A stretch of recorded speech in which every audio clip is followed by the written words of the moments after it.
नमस्कार मंडळी, स्वागत आहे तुमचं पूजाच किचन मध्ये। आज आपण चमचमीत पदार्थ बघणार आहोत, तो म्हणजे रेल्वे कटलेट। आतून मऊ आणि बाहेरून कुरकुरीत असलेलं मसालेदार सॉस बरोबर देतात।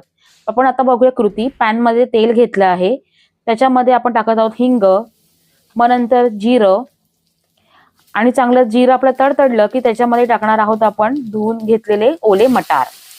ओले मटार टाकल्यानंतर त्याच्यानंतर मध्ये आपण टाकणार आहोत फरसबी बारीक चिरलेली। हे दोन्ही मस्तपैकी शिजवून घ्यायचंय। त्याच्यासाठी आपण झाकण मारलेलं आहे त्याच्यावरती।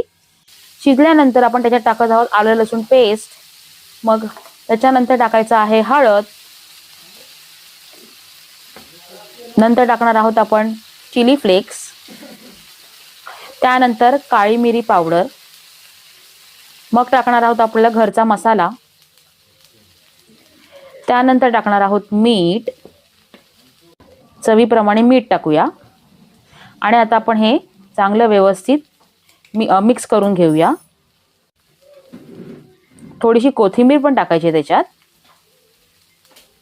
आणि मिक्स करून परत त्याला हलकं थोडंसं पाण्याचा हापका मारून झाकण मारून शिजत ठेवूया। त्यानंतर आपण आता थंड करून घ्यायचे मिश्रण। त्यामध्ये मी किसलेला बटाटा टाकला आहे उकडलेला, त्यानंतर टाकत आहे बीट, आणि आता आपल्याला हे सगळं मिश्रण प्रॉपर मिक्स करायचं आहे, मळून घ्यायचं आहे। त्याच्यामध्ये टाकले मी पोहे मिक्सरला बारीक वाटून घेतलेले आहेत। आपले पोह्याने आपलं काय येतं, थोडा क्रिस्पीनेस येतो कटलेटला।